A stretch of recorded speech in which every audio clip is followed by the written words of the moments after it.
नमस्ते बच्चों आज हम पढ़ेंगे क्षितिज पुस्तक में से पद भाग पाठ 2 तुलसीदास। बच्चों, तुलसीदास जी राम भक्ति धारा के प्रसिद्ध कवि रहे हैं। इस पाठ में सबसे पहले हम तुलसीदास जी का जीवन परिचय पढ़ेंगे, तो शुरू करते हैं। जीवन परिचय। तुलसीदास का जन्म उत्तर प्रदेश के बांदा जिले के राजापुर गांव में संवत 1589 के लगभग माना जाता है। तुलसीदास जी का जन्म 1589 ईस्वी के आसपास माना जाता है, उत्तर प्रदेश के बांदा जिले में। इनके पिता का नाम आत्माराम था, जो एक सरयू पारीण ब्राह्मण थे। इनकी माता का नाम हुलसी था।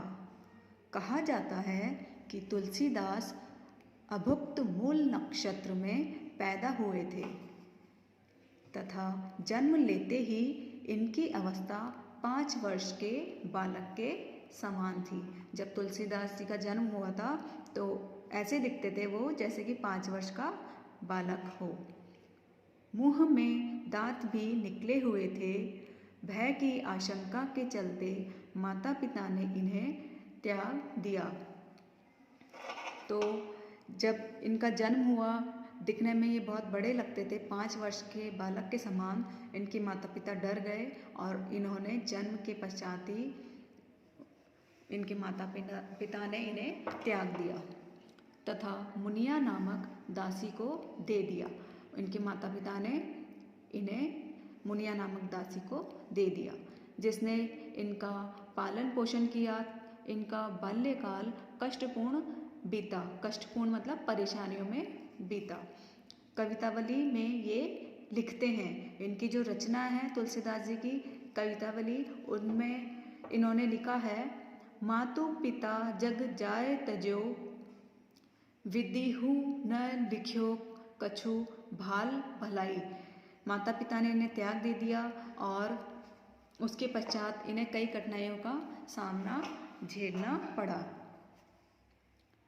इनके गुरु का नाम नरहरि दास बताया जाता है। इनकी पत्नी रत्नावली विदुषी थी। विदुषी मतलब जिनको बहुत ज्ञान हो, किंतु किसी कारणवश वैवाहिक जीवन अधिक समय तक न चल सका। इनका विवाह तुलसीदास जी का रत्नावली से जो विवाह हो गया था, परंतु किसी कारण से ये अलग हो गए। इन्होंने गृह त्याग कर दिया। गृह त्याग करना मतलब घर छोड़ना, तथा घूमते घूमते अयोध्या पहुंच गए। वहीं पर संवत 1631 में इन्होंने रामचरित्र मानस की रचना प्रारंभ की। जो इन्होंने अपनी प्रथम रचना प्रारंभ की अयोध्या पहुंचकर, वह थी रामचरित्र मानस। बाद में ये काशी आकर रहने लगे।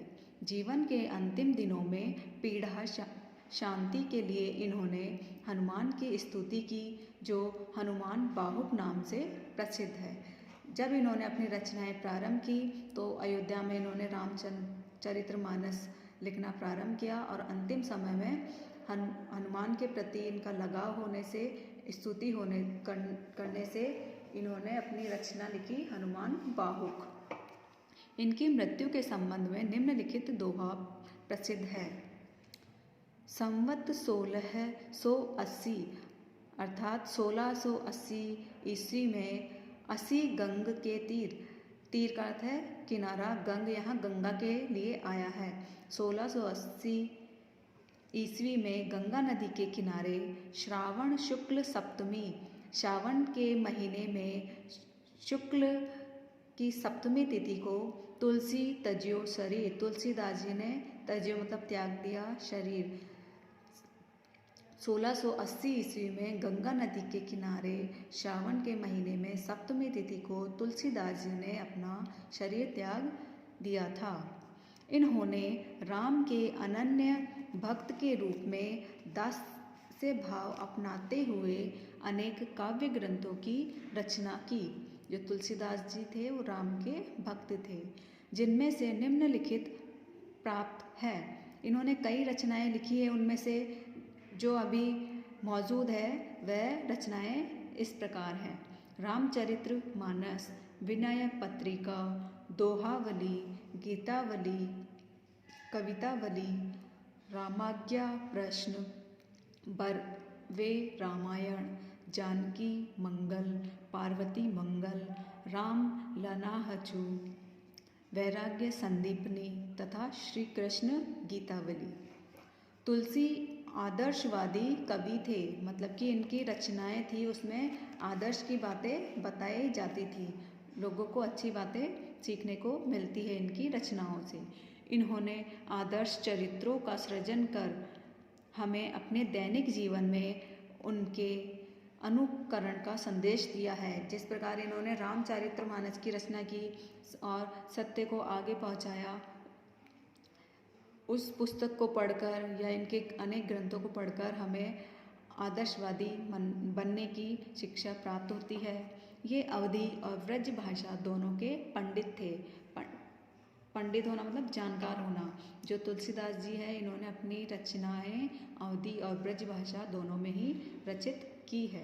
दोनों भाषाओं का शुद्ध और परिमार्जित रूप इन्होंने अपनाया है। परिमार्जित मतलब नपातुला। इन्होंने अपनी रचनाओं में ब्रज और अवधी दोनों भाषाओं को बराबर रूप से स्थान दिया है। बच्चों, अभी तक हमने तुलसीदास जी का जीवन परिचय पढ़ा और समझा। आगे हम पढ़ेंगे पाठ परिचय। जो आगे हम पद पढ़ेंगे उससे संबंधित आगे हम इस पाठ परिचय में पढ़ेंगे। लक्ष्मण परशुराम संवाद रामचरितमानस के बाल्यकांड से उद्कृत है। उद्कृत मतलब लिया गया है। धनुर्यज्ञ के पश्चात मुनि परशुराम शिव धनुष भंग का समाचार पाकर क्रोध में तमतमाते हुए वहां आते हैं। जब परशुराम जी अपना यज्ञ कर रहे थे, धनुर्यज्ञ, तो उन्हें सूचना प्राप्त हुई कि शिव द्वारा उनको दिया गया जो धनुष है वो टूट गया है। तो वो तमतमाना मतलब बहुत ज़्यादा क्रोध में होना। तो उन्हें ये सूचना मिली तो वो क्रोध में तमतमाते हुए उसी स्थान पर पहुंचते हैं जहाँ पे धनुष भंग हुआ है। किंतु राम की विनयशीलता और विश्वामित्र के समझाने पर राम के शक्ति परीक्षण के बाद उनका क्रोध शांत हो गया। जब धनुष टूटने की खबर उनको लगी, वो वहाँ पहुँचे, बहुत क्रोधित हुए, परंतु राम ने और विश्वामित्र ने उन्हें समझाया तो वो शांत हो गए। परंतु इस बीच लक्ष्मण और परशुराम के बीच व्यंग्यायुक्तियों से युक्त जो संवाद हुआ उस प्रसंग को यहाँ प्रस्तुत किया गया है।